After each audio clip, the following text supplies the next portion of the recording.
Excellent. Well, good morning, everyone. Thank you so much for joining us today for our CGSR lecture.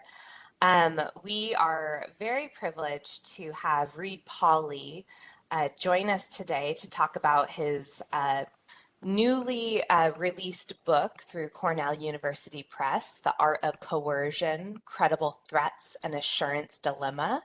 It just came out this August 2025, and we're really excited about this extremely helpful contribution to this topic. So Reid Pauly is an assistant professor of political science at Brown University and the Dean's Assistant Professor of Nuclear Security and Policy at the Watson School of International and Public Affairs.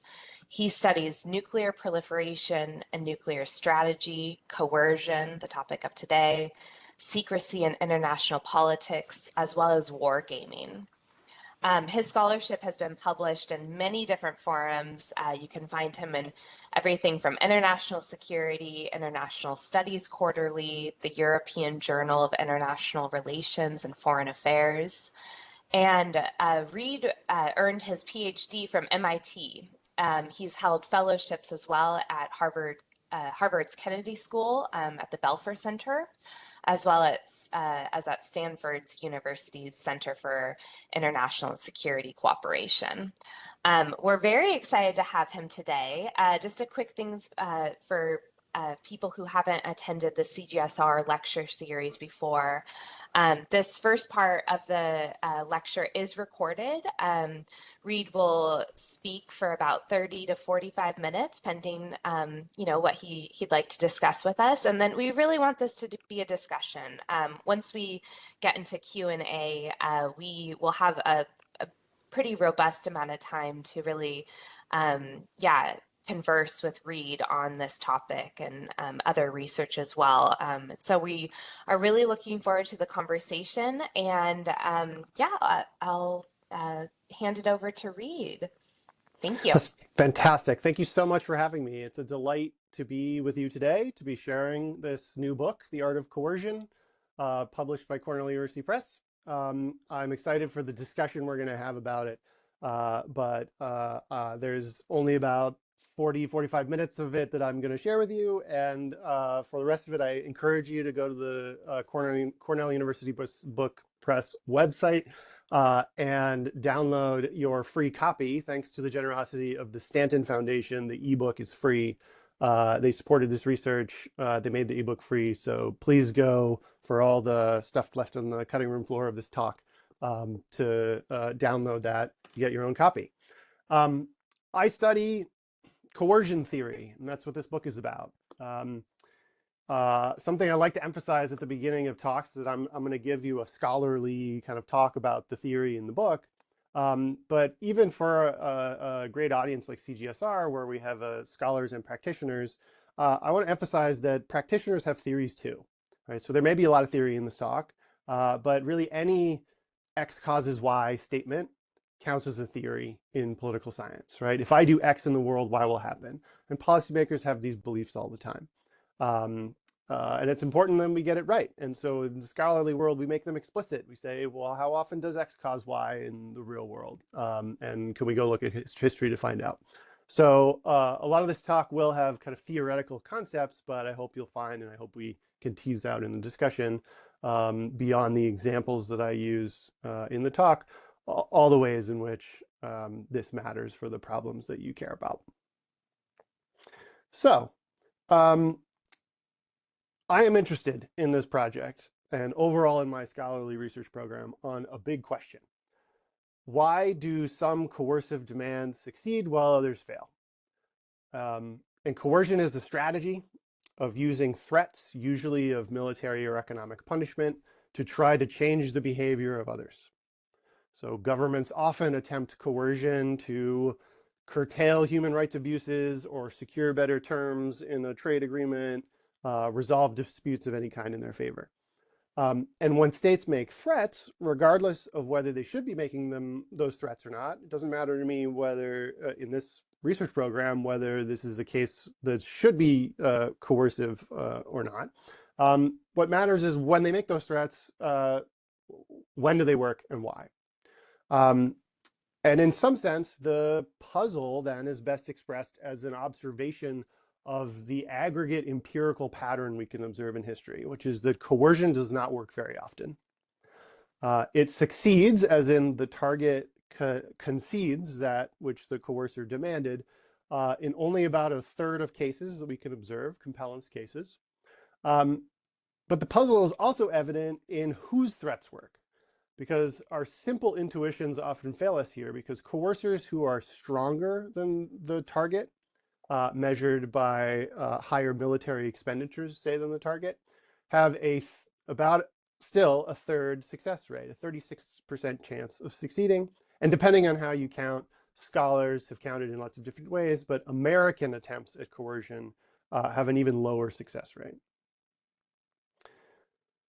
So in thinking about this record of coercion, political scientists have some answers for us to explain this failure, general failure rate, more failures, about twice as many failures as successes.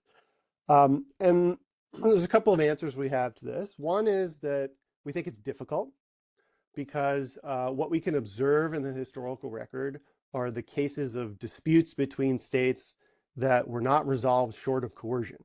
So when governments make threats, they are already making them against a subset of more highly resolved targets. That'd be the selection effects bucket of answers.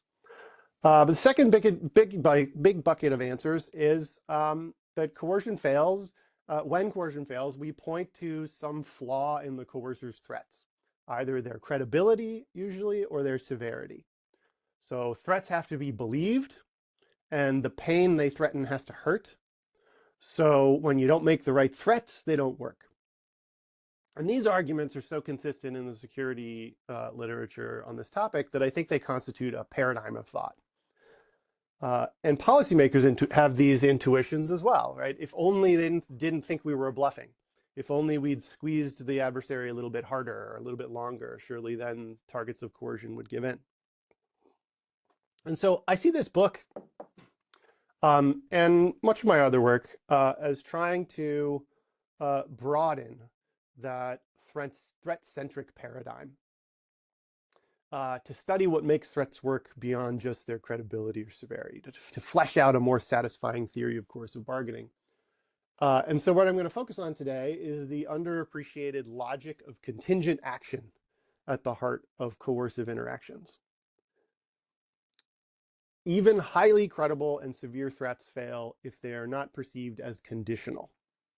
And this is something Thomas Schelling called coercive assurance. So here's where we're going.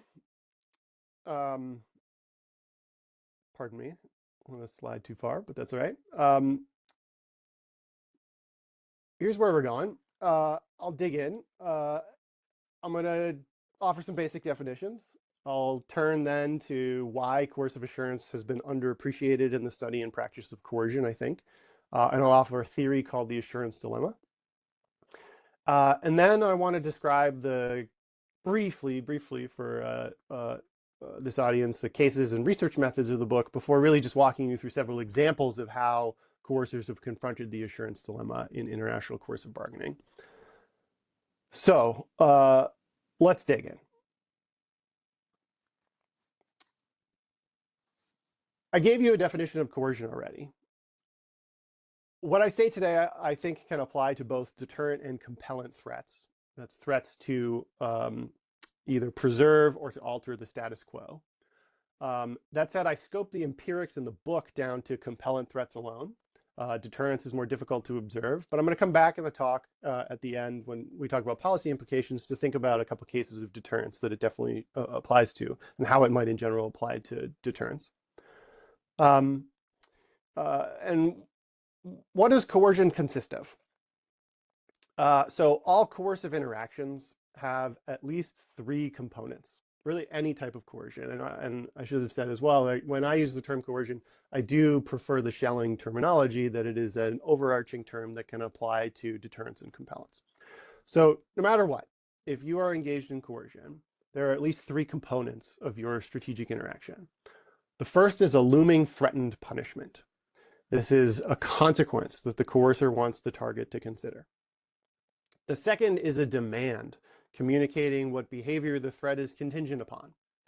We also sometimes call this like the stakes of the dispute. And the third thing that is inherently there all the time is a coercive assurance, communicating that the punishment will not be carried out if the demands are met.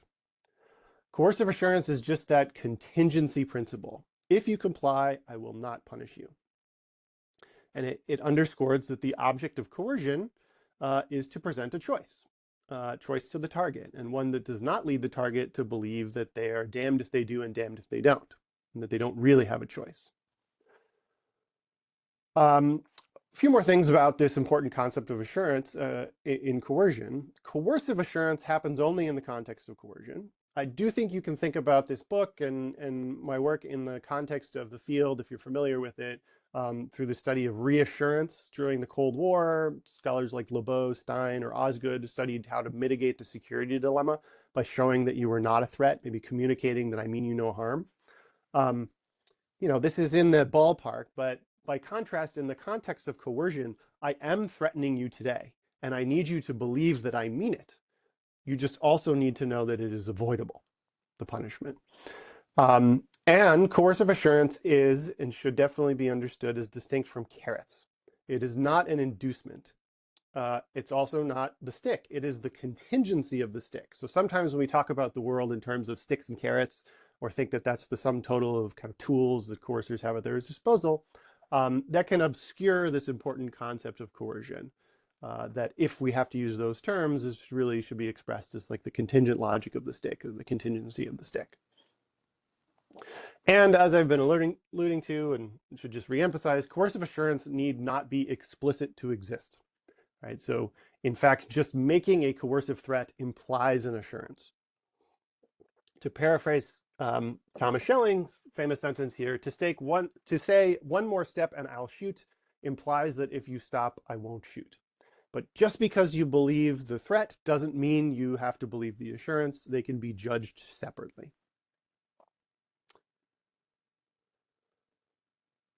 All right. And leaders usually do far more to make you believe their threats than their coercive assurances. Just to try and get a sense of this, I did a project to look back at all the US national security strategy documents from Reagan to Biden. And we might consider them a kind of proxy for the basket of foreign policy signals that an American president wants to send in public to allies and adversaries. And of course, when you count them, it turns out that there are 13 times more threats, that's in the blue here, in these documents than coercive assurances, which are red. This is just measuring explicitness. So of course, every one of those threats implied an assurance, but we tend to not make them explicit. And I include the gray bar here on ally reassurances to point out not just that there are 9 times more reassurances to allies than there are coercive assurances, but especially to point out that when I use the term assurance, the first thing most people in the policy world think of is reassuring allies. And this work doesn't intend to minimize that at all. It's an incredibly important thing that not only we should study, but we have lots of practice of thinking about what makes allies feel more reassured. But that is a distinct concept from coercive assurance, right? That I've just defined for you. You could see that in certain cases that they would blend, and cases of alliance coercion. But regardless, when I say assurance in this talk, you should not be thinking immediately of reassuring our allies. If anything, a pledge to come to the defense of an ally is really a different audience for a threat, not a coercive assurance. Right? Trying to convince the ally that the threat, the deterrent threat, is actually credible. Okay, so threats and coercive assurances both are necessary components of successful coercive interactions. But look, Thomas Schelling said that already. It's not exactly a new point for me to say that this is important for coercion. I do think it's overlooked, and I'll say a little bit more about why. But what I'm interested in doing is explaining, kind of using that as a jumping off point and explaining multiple things in the book, like why coercive assurances get underappreciated and why leaders can fail to assure when they coerce. So let's go there next. The first big reason assurance has been understudied by scholars is that punishing capriciously is supposed to be irrational. This on the screen is our traditional model of coercion as a decision tree. A coercer observes something it doesn't like here in the international system, and it decides whether it's worth coercing over. If it is, it issues a threat, and then you start down the decision tree. The next move is up to the target, who can decide to defy or concede the stake. And when the target defies, the tree ends in either war or peace, either because the coercer carries out its threat, or the coercer backs down because it was bluffing. Okay. So coercive assurance should be implied and credible according to this model because it is costly to carry out your threats. Imposing tariffs, conducting airstrikes, right? These are still costly things for the coercer to do. For the coercer, they're costly to the one carrying out the threats. So a rational coercer, the thinking goes, would simply not punish a target after it complied. It got what it wanted. And as you'll see, I think this is an assumption that needs complicating. Another reason for the focus, though, on threats, and the good, reasonable, understandable focus on threats in political science literature on this topic, I think has a lot to do with the development of the field of coercion theory in the nuclear age. So we fixated, for good reason, on the big threat to use nuclear weapons that few really believed was credible, especially for extended deterrence. Would the United States really risk a nuclear war for the sovereignty of France? Would it trade Boston for Bonn, or today Seattle for Seoul? So we, and especially Schelling and others like him who I've been mentioning that were focused on this topic, studied important things like strategies of commitment, sunk cost, hand tying, the things that can engineer threat credibility and prevent a bluff from being called. Instead, what that means is that the prospect of future punishment has been factored into rational analyses of coercion as the study of commitment problems. And I think that coercive assurance is a type of commitment problem. This is jargon from political science if you're not familiar with it, but it's a type of commitment problem. But commitment problems traditionally account for moves after the target concedes by assuming that the game here is just repeated over and over. And that the coercer can make new threats and new demands if something changes about the relationship between the coercer and the target. And so the big ones that can change are like the relative power changes.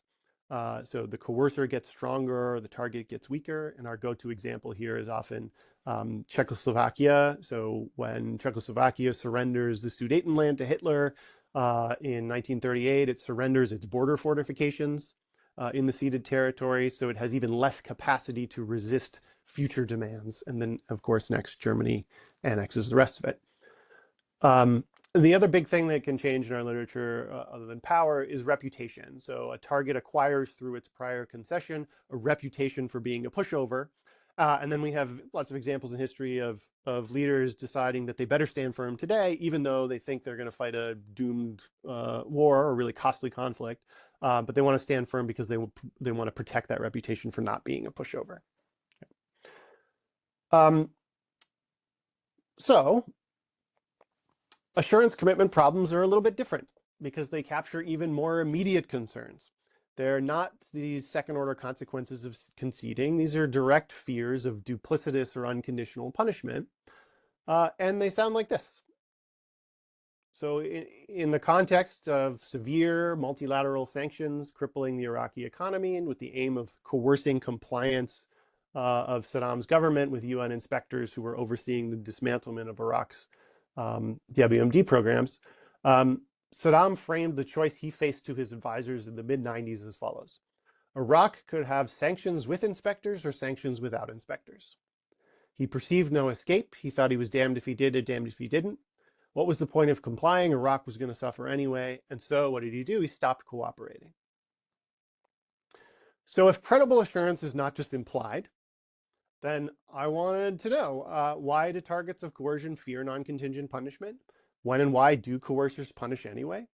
And can the answers to these questions tell us something useful about the relationship between threats and assurances in coercion? And that's the genesis of the book. And so the book argues that in cases of coercion, threateners face an assurance dilemma.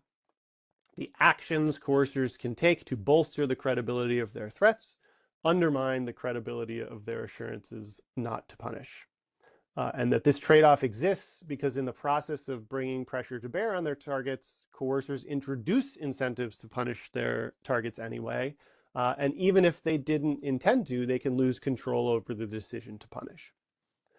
And targets in turn look for assuring signals that their coercers remain in control of the application of punishment. They can take risks when they concede. It doesn't have to be 100% sure. They place a bet that their concessions will in fact avoid punishment. But if they don't like the bet, they don't make it. Right? That's the argument of the assurance dilemma. All right, and then I investigate this in the book using cases of coercive bargaining over nuclear weapons programs. You can see on the screen here, on at least 21 occasions, states have issued threats of sanctions or military force to enforce the non-proliferation regime in some sense or another. It's mostly the US, but not all. And the chapters then delve into 4 cases: South Africa, Iraq, Libya, and Iran, to explain not just the occurrence of a bargain, but more precisely its timing. Like, why was there a bargain struck? If there was a bargain struck, why did it happen at this time and not earlier or later? And because credibility is measured in the eye of the beholder, it requires, it's an expectation of coercive behavior that's held by leaders in a target country. So it requires archival research, I think, to uncover the perceptions of target state leaders. And it's not something that can be done in every case. We don't have the kind of access that's necessary. But I did the best I could and think that we have some good access to some primary documents in these cases, either from the US government archives, the South African apartheid era archives, tape recordings of high-level meetings between Saddam Hussein and his advisors. For those who don't know, he was a bit of a paranoid character who recorded a lot of his meetings, and we now have access to many of those records. And I went to the International Atomic Energy Agency archives, which, while not interested in being cast in any way as a coercer itself, it often serves as this interesting interlocutor between coercers and enforcers of the non-proliferation regime and suspected violators. And then I supplemented this with interviews and other memoirs and recollections and writings of target state policymakers or military leaders and scientists. Okay, so for the rest of today, I just want to walk you through examples of how the assurance dilemma, rears its ugly head, and how coercers have struggled, but sometimes successfully, to overcome it. I'm going to do so in these 4 categories. These terms don't have to mean much to you right now, but we'll talk about the benefits of being insincere. I'll talk a bit about coalition politics and what happens when multiple issues become entangled. And then finally, I'll talk about the role of information about stakes, something I call shared knowledge. So first, when states make threats, there are benefits that we tend to underappreciate to them carrying out their threats. It's usually worthwhile for an adversary who has chosen to use brute force to disguise their intentions with the trappings of coercion. You could just think of Russia before the 2022 invasion of Ukraine, when there were many voices interpreting its mobilization as a signal of resolve, right? Thinking that Russia hadn't chosen to enter the brute force world yet, it was still in the coercion world trying to signal to us. And it's difficult, this is the classic problem, it's difficult to tell intent from capability. Until you see the blood bags that start to make it look different. Another reason, though, is coercive diplomacy can also deflect blame for ensuing violence or make the violence appear more justified because it was a last resort after ostensibly giving the target a chance to yield. I think post 9/11 is a good example or candidate case for this, where George W. Bush issued an ultimatum to the Taliban government of Afghanistan to hand over Osama bin Laden and other al-Qaeda terrorists, or quote, share in their fate. Um, but of course, the United States was never not going to war in Afghanistan after 9/11. And Bush kind of acknowledged as much in his memoirs when he explained that his reasoning for making the threat um, was exposing their defiance to the world to firm up our justification for a military strike. There's a reason why things that look like threats are likely to be carried out. A last big one in this category, though, the benefits of, I'm calling the benefits of insincerity, is that coercers can see benefit to carrying out their threats when they want to communicate not to the target that they're actively engaged with today, but to future adversaries who are observing today's interaction, and that we want to know are seeing that enemies do not go unpunished. And Henry Kissinger made an argument quite like this during the 1975 crisis over the seizure of the Mayaguez. He called for airstrikes against Cambodia after the US had secured the release of the 40 crew members who were held hostage, because punishing Cambodia was going to set an example for other would-be hostage takers. He said, it is, quote, essential in situations of this kind to make clear that it is we who define the hazards, and we should not give them the impression that we will stop. So there are reasons why targets of threats are rational to fear that they might be carried out regardless of their behavior. But there are other impediments to credible assurance that are less intended by coercers, but come about as a result of the ways in which they've tried to build leverage over their targets. And here's where we get into a little more of the dilemma side of things. The first big one is coalition politics. Let me give me some examples of this from the Iran deal. Coercers build coalitions, domestic coalitions or international coalitions, to augment the credibility and severity of their threats. This is valuable to demonstrate unified resolve, to increase the severity of punishments threatened, and choke off, strategic substitution in a sanctions campaign, what have you. There's sound reasons to do with credibility and severity of threats to want to do this.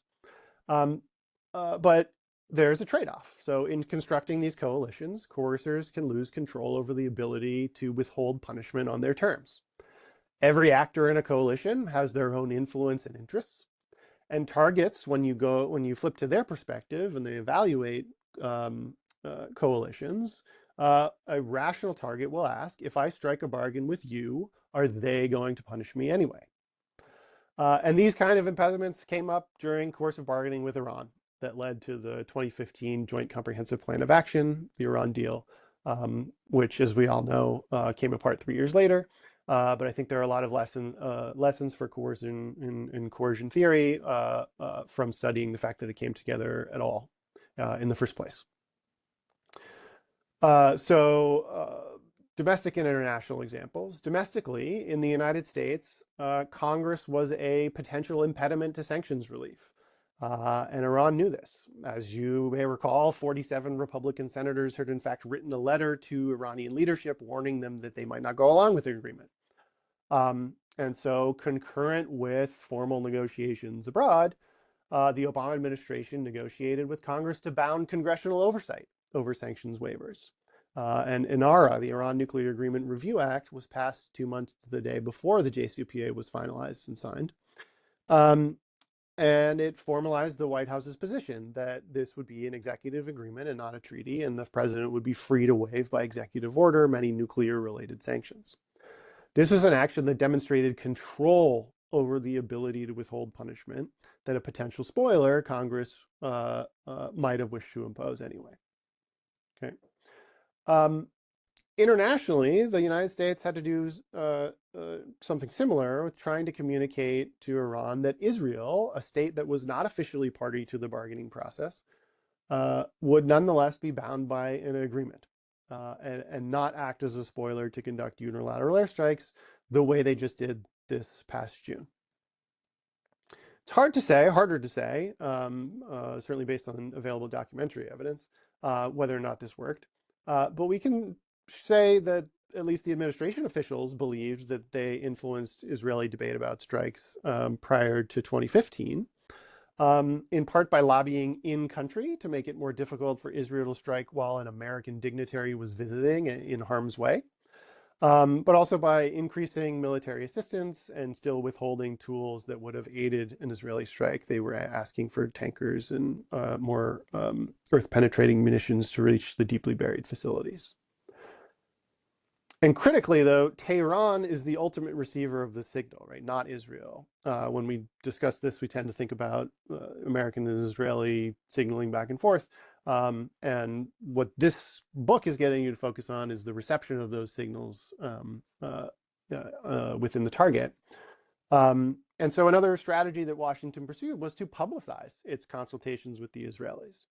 So you could imagine this could have been a scenario in which the private consultations remained secret, but Washington, more than Israel wanted, or certainly did itself, publicized its consultations.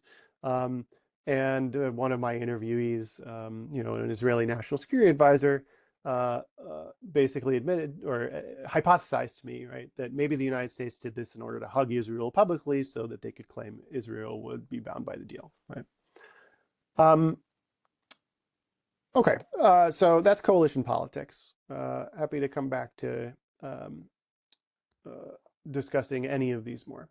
But a third big but related issue is issue entanglement. I'm going to jump forward here. Issue entanglement.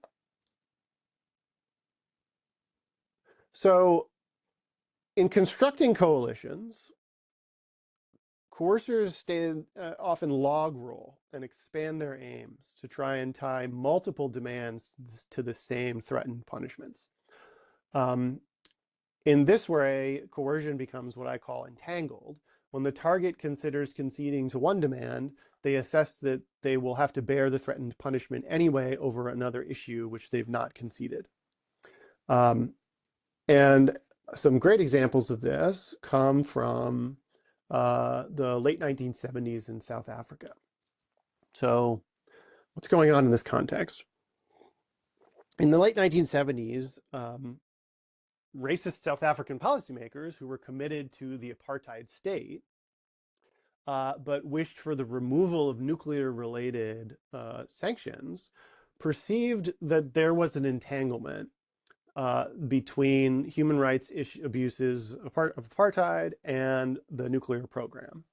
And it encouraged them to make a choice, and that choice was to double down on their defiance of both issues. So the future head of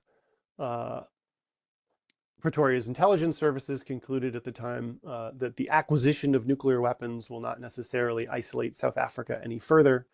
And I just love this statement of it in the words of their chief nuclear scientist: "If I have to take the punishment, I at least want to be guilty." So Pretoria perceived no coercive assurance and opted to send its nuclear program further underground after having been caught with digging a test shaft in the desert. But they actually went further underground and actually weaponized after that crisis in 1979, to put together their first device thereafter. Instead, coercion, I think, benefits from disentangling issues by keeping discrete punishments tied discrete demands tied to different punishments. You can consider, for example, in the 1990s, when confronting Libya over two issues as well, WMD proliferation and terrorism, we could call it, or just more specifically, accountability for the Lockerbie bombing. These were two of the biggest issues over which Libya was pressured. And breakthroughs came after it was communicated that UN sanctions could apply to the Lockerbie issue alone while we resolve that one, and then American sanctions would be tied to the WMD issue. And so it unlocked this kind of evolution of cooperation, like possibility of building agreement on agreement in smaller pieces. All right, lastly, another pathway to losing control is, I think we should be clear here theoretically, could be internal to a single actor. Um, it is tempting to think of coercive assurance as a problem of what political scientists might just call private information. So if only a coercer could convince a target that it wishes to stick to its assurances, which is to say, I know privately, I know in my mind that I do not have a preference to punish you anyway. And so the problem we are facing is one where I am attempting to signal to you what that private information is, right? To convince you that I really don't want to hurt you. But sometimes even coercers cannot know their own future preferences. They might learn from a concession about who the target is and what they're capable of, and thus whether their demands were calibrated appropriately in the first place.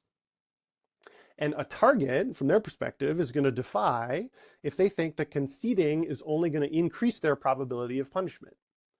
So in this context, with that problem in mind, it's important for coercers to know what they're asking for. And I call this shared knowledge.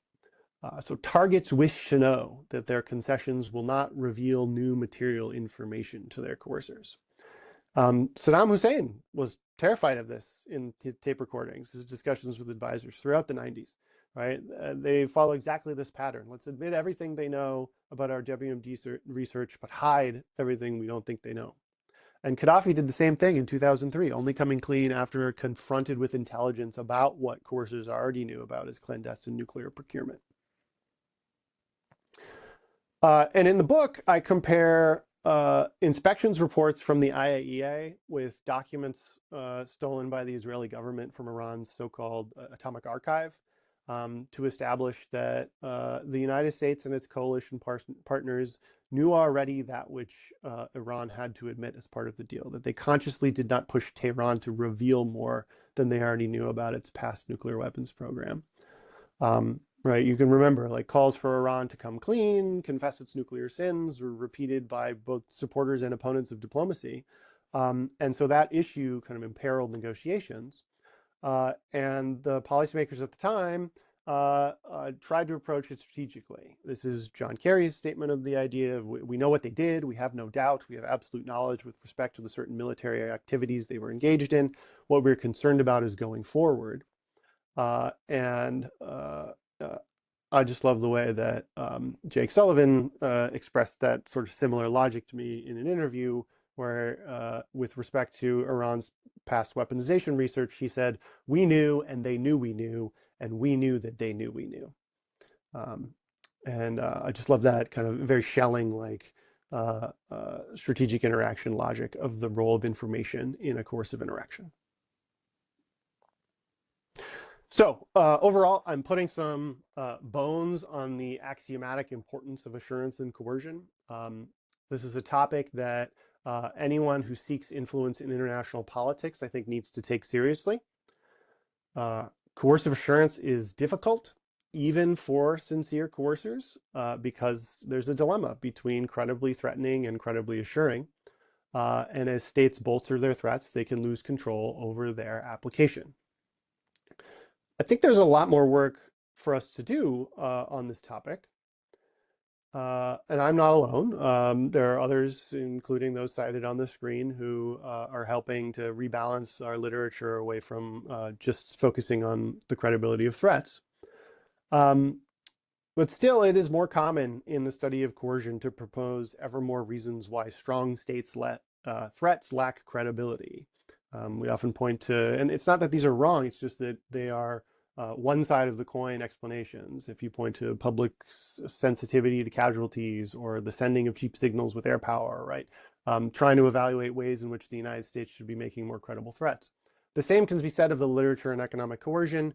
For a long time, really our only explanation for whether sanctions succeeded or failed was based on their credibility or severity with variables like the vulnerability of the target, the precision of the pain, the ability to stroke off trade substitution and stuff like that. And that's, again, not to say that this is wrong, it's just that studying one side alone is insufficient. when we focus this way, coercion failures tend to be attributed to problems of threat making, when instead it's entirely possible in any case that it could be the result of an assurance problem as well.